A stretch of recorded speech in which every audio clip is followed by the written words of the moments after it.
दोन आहे समोर आणि एअर कंडिशन आहे गाडी. वातानुकूलित गाडी आहे आणि इलेक्ट्रिक व्हेकल आहे. दूर काय येत नाही, येतो दूर गायब.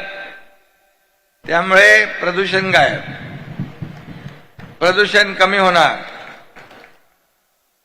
पर्यावरणाचा समतोल राखला जाणार. आणि म्हणून आज आपण ई बस सेवेचं लोकार्पण केलेलं आहे. आजपासून बोरवली ठाणे नाशिक मार्गावर या एसटीची ई बस ही जी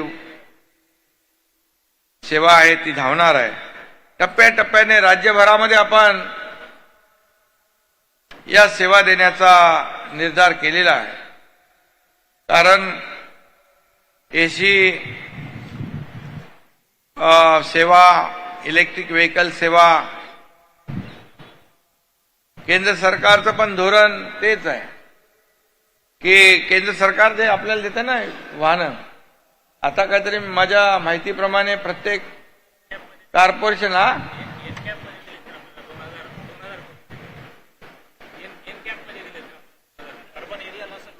आपल्याला केंद्र सरकार देखील इलेक्ट्रिक वाहनांना महापालिकांना पैसे देणार आहे, गाड्या देणार आहे काय. त्यामुळे त्यांचीही मदत आपल्याला नक्की होती आहे. आणि एसी असली तरी सुद्धा ही माफक दरामध्ये एन्व्हायरमेंट फ्रेंडली सेवा आहे. पराग जैन एकदा बोलले माझ्याशी, एकदा 5,000 गाड्या आपण कर घेत असताना गावखेड्यामध्ये जाणाऱ्या एसट्या आपण विदाऊट एसी करू, बरोबर ना. आपली चर्चा झाली मीटिंग मध्ये. पण मी काय म्हणालो, मी बोललो शहरी भागातल्या लोकांनी एसीत फिरायचं आणि गावातल्या भागाने लोकांनी काय बिगर एसीत फिरायचं. सगळ्या सेवा एसी मध्ये देऊन टाका.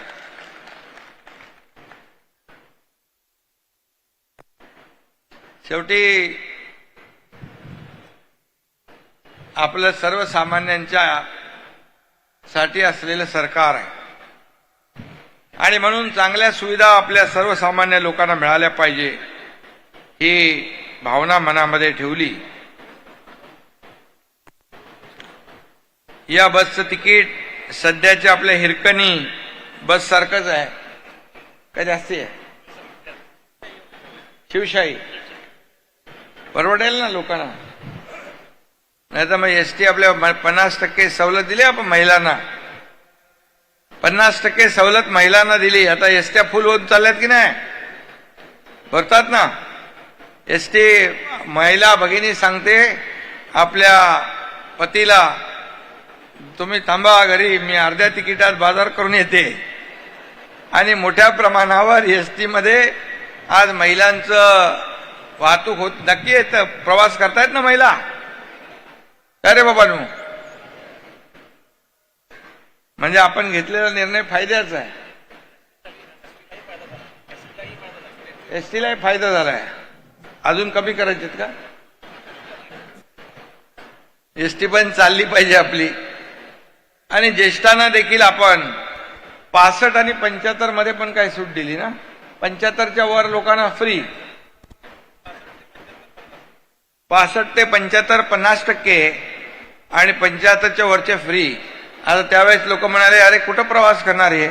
तर 65 ते 75 आणि 75 वर्षाच्या वरच्या लोकांनी किती लोकांनी प्रवास केला?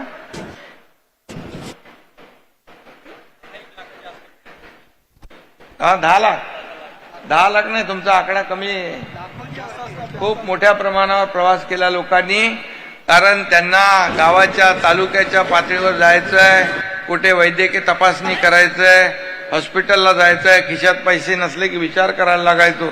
आता विचार करायची गरज नाही, डायरेक्ट एसटीत बसायचं फ्रीमध्ये आणि जायचं तालुक्याच्या पातळी ह्याला ठिकाणावर. त्यामुळे मोठ्या प्रमाणावर लोकांनी त्याचा फायदा घेतलाय.